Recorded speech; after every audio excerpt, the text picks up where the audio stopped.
जिस समय महाभारत का युद्ध चल रहा था और दादा भीष्म पितामह के पास में दुर्योधन आता है, आकर के कहा, ही दादाजी तुम मेरी तरफ होकर के युद्ध कर रहे हो सच्चे मन से, तो कल के युद्ध में अर्जुन का वध कर दो। दादा भीष्म पितामह ने दुर्योधन की बात सुनते ही प्रतिज्ञा कर ली।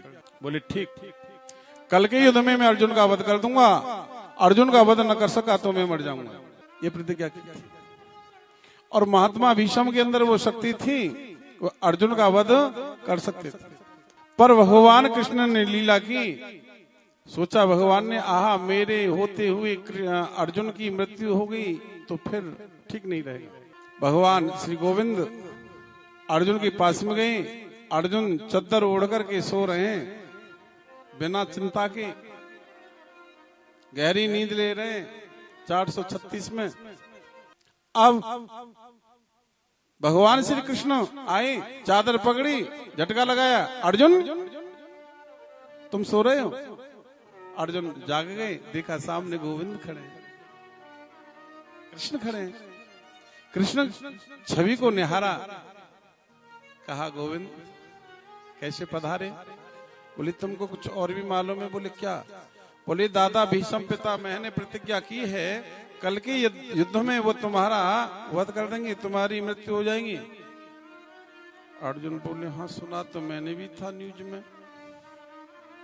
आज तक न्यूज में देख लिया मैंने। दादा भीष्म पितामह ने प्रतिज्ञा की है, कल के युद्ध में वो मेरा वध कर देंगे। भगवान बोले फिर भी बिना चिंता के गहरी नींद लेकर के सो रहा है, तुझे चिंता नहीं है? अर्जुन बोला देखो गोविंद, मेरी नींद को खराब मत करो, मुझे कोई चिंता नहीं, चिंता तो उसे होगी जिसे मेरी रक्षा कर दी, मुझे कोई चिंता नहीं। भगवान बोले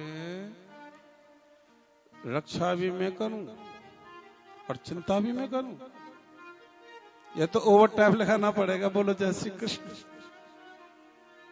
सजनों बहनों, फिर भगवान श्री कृष्ण वहां से चले जाते हैं, द्रौपदी के पास में पहुंचे हैं। द्रौपदी उस समय अपनी मांग में सिंदूर डाल रही थी।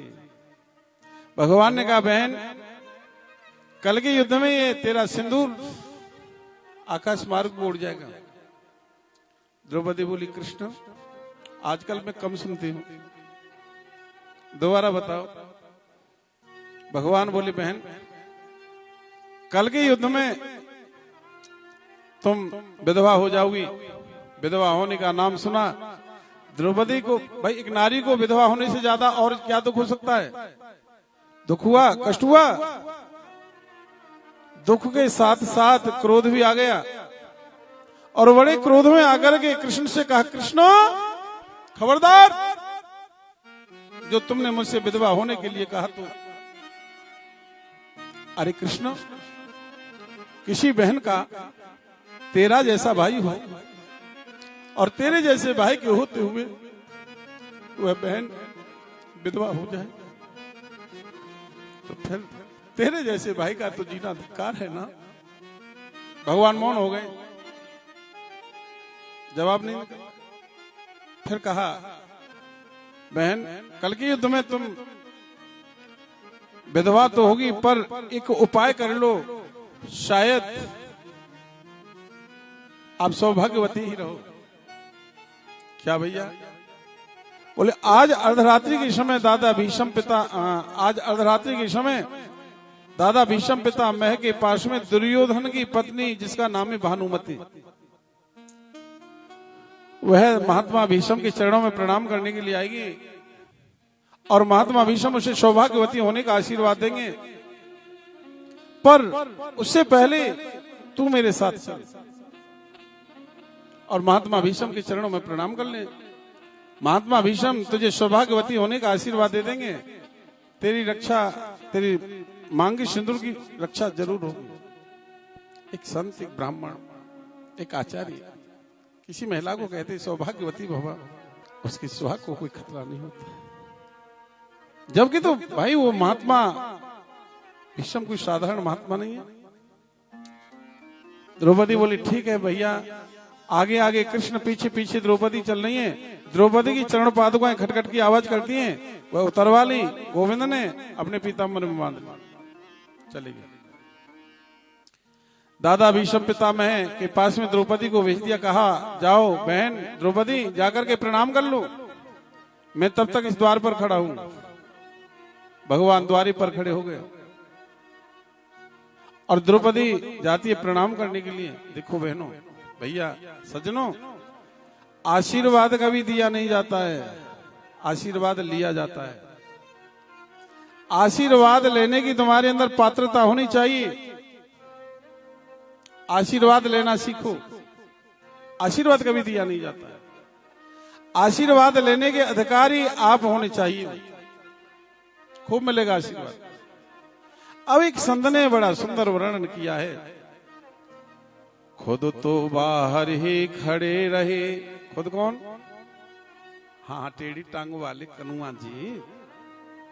खुद तो बाहर ही खड़े रहे, भीतर भेजा पांचाली को, दादा भीष्म के चरणों में जाकर अपना मस्तक रख दो। उस अर्धरात्र की बेला में दादा के लगे समाधि थे, मन प्रभु चरणों में लीन हुआ, उस जगह न कोई व्याधि थी। द्रौपद ने जाकर सर रखा चरणों पर, भीष्म पितामह के चरणों पर कौन झुका देखूं, दादा भीष्म एकदम चौके।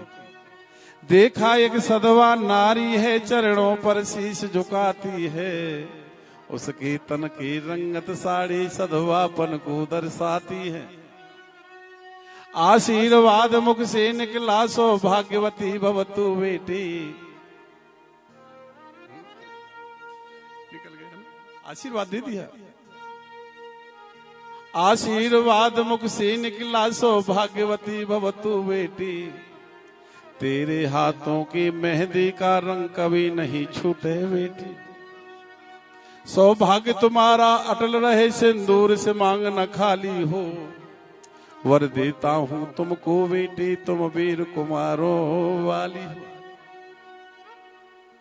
द्रौपद ने सुनकर कहा तुरंत, बाबा क्या यह बतलाते हो? कल और आज कुछ और कहो, तुम सतवादी कहलाते हो। दादा, कल प्रतिज्ञा कर रहे हो आप मेरे पति अर्जुन का वध करने के लिए, आज मुझे सौभाग्यवती होने का आशीर्वाद देते हो। मेरी मांग में जो सिंदूर है उसे हमेशा के लिए सुरक्षित रखना चाह रहे हो, आशीर्वाद दे रहे हो। द्रौपद ने सुनकर कहा तुरंत, बाबा क्या यह बतलाते हो? कल और आज कुछ और कहो, तुम सतवादी कहलाते हो। अरे मेरे पांचों पतियों में से यदि एक भी मारा जाएगा, मेरे पांचों पतियों में से यदि एक भी मारा जाएगा, आशीर्वाद बतलावा वा फिर कहां तेरा रह जाएगा। हाथों की मेहंदी रहने दो, साड़ी का रंग उड़ाओ ना। दादा, हाथों की मेहंदी रहने दो, साड़ी का रंग उड़ाओ ना। सिंदूर जो मेरी मांग का है, वाणों से उसे मिटाओ ना।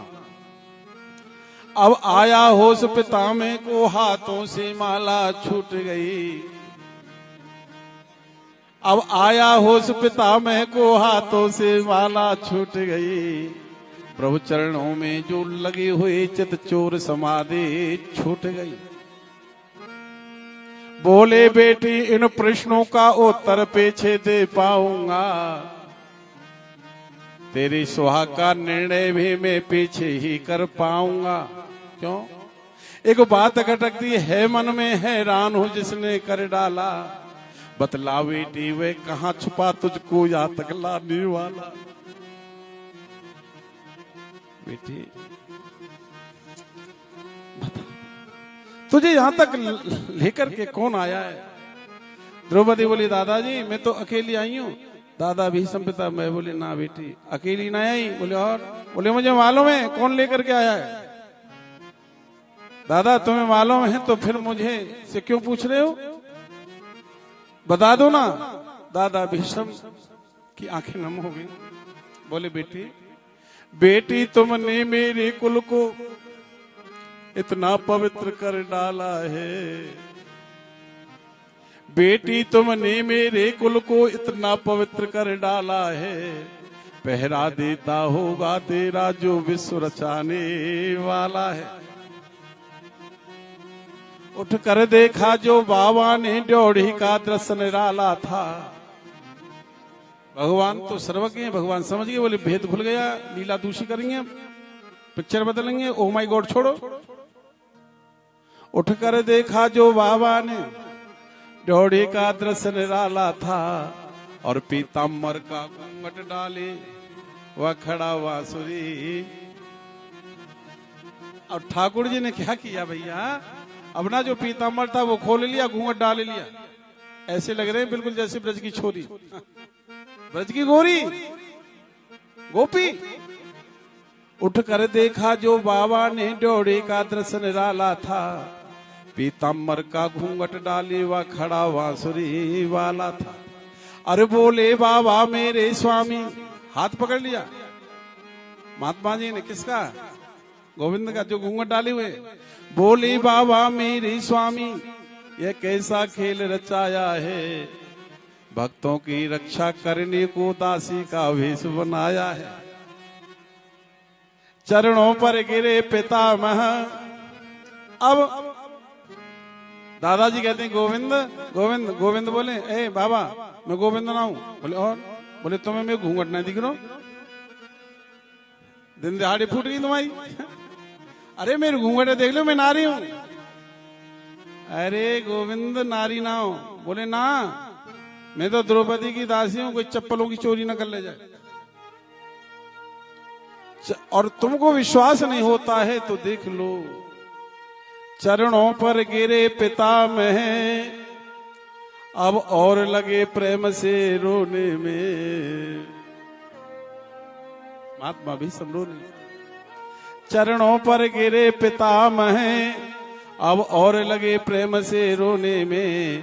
द्रौपद की चप्पल लिपटे थे उस पीताम्बर के कोने में। बोले बाबा मेरे स्वामी, बोले बेटी ऐसा करो, अब आप जाओ, तुमने अब मेरा आशीर्वाद प्राप्त कर लिया है, जाओ बेटी अब निश्चय विजय तुम्हारी है। बोले बाबा जाओ बेटी अब निश्चय विजय तुम्हारी है। अरे पतियों का बाल न बांका हो जब रक्षक कृष्ण मुरारी है। पतियों का बाल न बांका हो जब रक्षक कृष्ण। आशीर्वाद दे दिया।